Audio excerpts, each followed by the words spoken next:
ada satu kelompok naik ke gunung, dan mereka masuk ke pasar setan. Jadi, ini kejadiannya di Gunung Merapi, dan pasti banyak ya anak-anak gunung, atau pendaki tuh mau ngedaki si Gunung Merapi ini, dan Gunung Merapi ini, katanya emang sering banget rem buat pendaki yang mau ngedaki sampai puncak.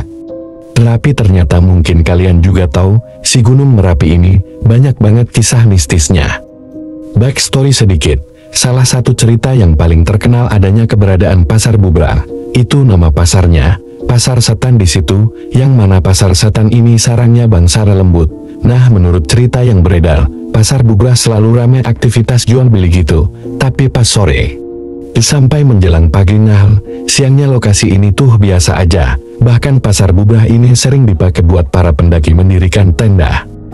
Karena lokasi Pasar Bubrah ini kontur tanahnya gak terlalu terjal, jadi kayak lumayan datar, jadi bisa buka tenda disitulah intinya.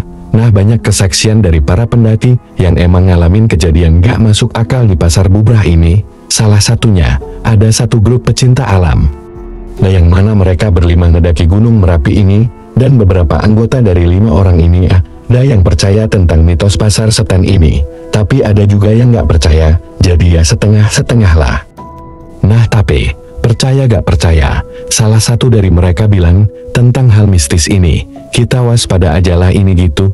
Nah, by the way, Pasar Setan ini letaknya dekat pos 4, menjelang di Birkawah gitu. Nah, satu grup ini sepakat buat berangkat sore. Dengan perhitungan mereka bakal sampai di pos 3 malam-malam. Nah, nanti pas paginya, mereka ngedaki ngelewatin pos 4 itu, jadi aman lah. Maksudnya mereka harap aman ngelewatin si Pasar Bubrah ini. Akhirnya mereka berangkat ke Boyolali, dan mereka ngedaki dipandu sama pemandu yang direkomendasin sama dinas pariwisata di situ. Kita sebut aja namanya Pak Kardi. Nah, pas pendakian, mereka tuh mendekati momen-momen sedekah gunung. Sedekah gunung ini intinya kayak semacam budaya yang asalnya dari kisah ala Sembah Petruk. Nah, warga kayak bawa kerbau, terus doa-doa untuk minta perlindungan. Pak Kardi bilang, gak usah naik dulu, karena lagi momen-momen ini. Cuman karena dari 5 orang itu ada yang gak percaya hal mistis, jadi mereka maksa tuh buat ngedaki aja. Mereka berlima tetap ngedaki, tapi sebelum berangkat, Pak Kardi tetap ngasih briefing. Ya udah, yang penting hati-hati, di briefing juga, boleh dan gak bolehnya pas ngedaki gunung. SOP seperti biasalah intinya, dan emang si Pak Kardi ini juga ikut untuk ngedaki ke sana. Nah, mereka bakal ngelewatin 4 pos, dan tiap pos ada makhluk halus penjaganya, katanya gitu.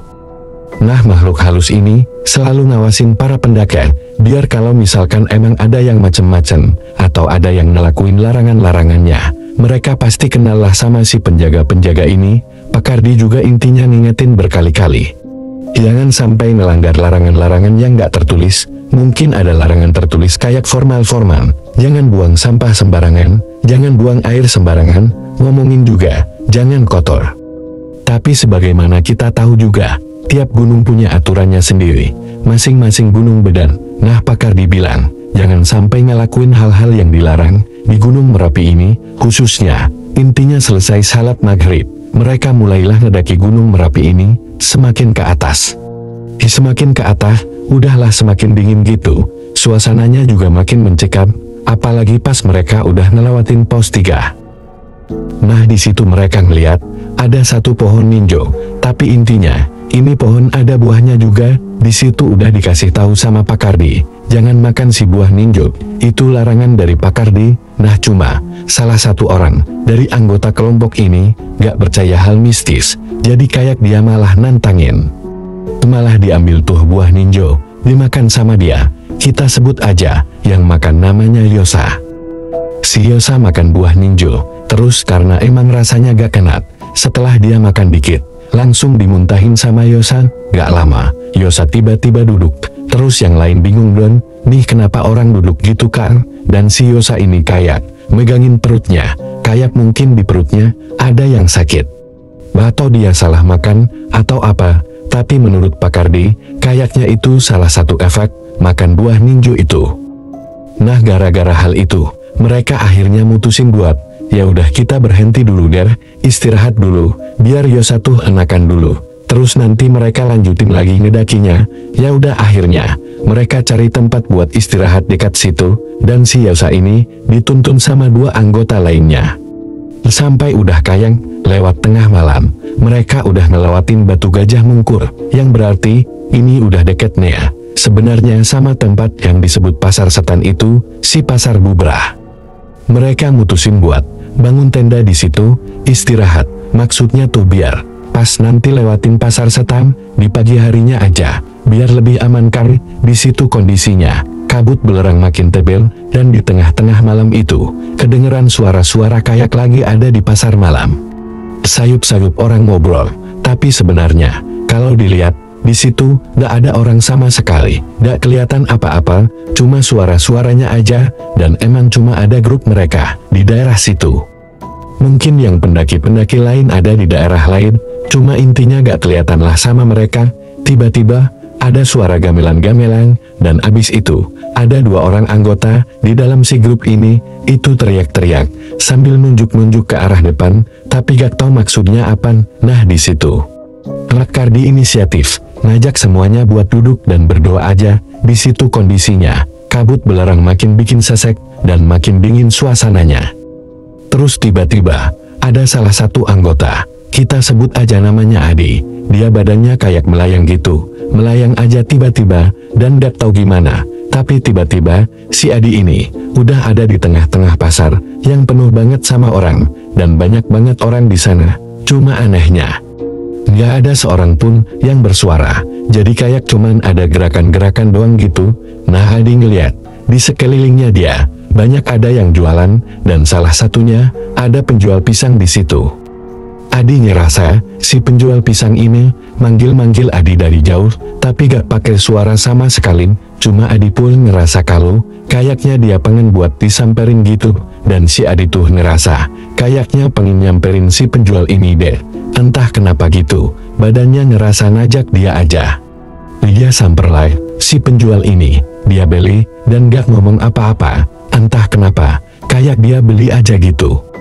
Terus di situ Adi tuh juga ngeliat, ada temannya dia di sana, si Yosa yang tadi makan buah ninjo itu. Yosa tuh kelihatan kayak ada di sebuah lapak, satu pasar itu, terus dia ditawarin makanan, si Yosa beli makanan entah apa. Adi juga gak ngeliat dia lah, sekarang dari jauh, udah tuh, Adi terus jalan-jalan, dia keliling-keliling, dia ngeliat, remeh lah pasar ini, cuma entah kenapa. Orang-orang di sana tuh transaksi jual belinya kayak pakai bahasa isyarat gitu. Lama tuh Adi keliling-keliling, terus dia juga pisah sama temen-temen yang lain, kayak cuman sendiri aja.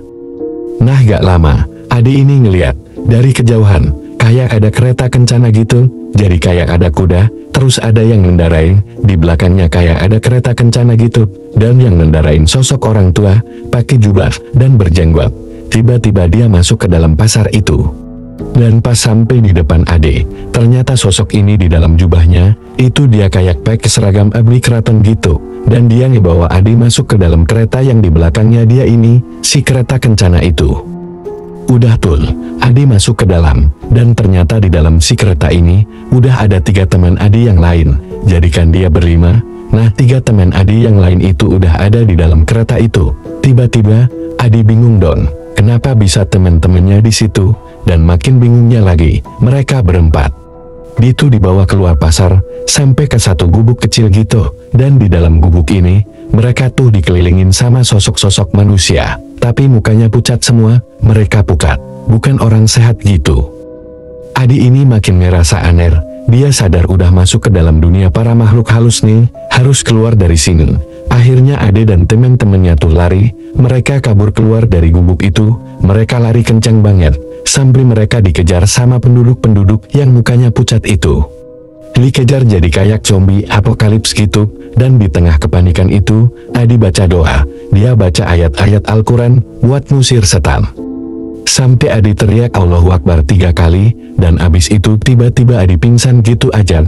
Nah begitu udah bangun, tiba-tiba Adi udah ada di pos 3 aja, dan yang ada di sebelahnya Adi, itu ada satu temennya yang ikutan lari tadi. Cuman masih terkapar gitu aja, kayak temennya tiduran gitu.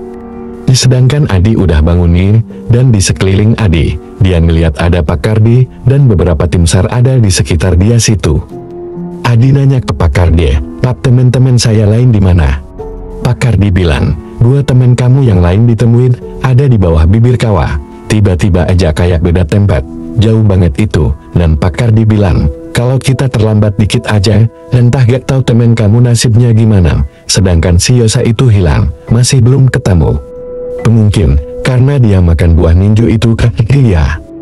Dan menurut Pak Kardi, Yosa diambil sama Mbah Kiai Petruk yang nunggu pasar setan itu, dan si Yosa ini, baru 3 hari kemudian ditemui sama tim SAR. Dengan keadaan, si Yosa ini lemah banget, tapi untungnya langsung tur. Dia dapat perawatan intens.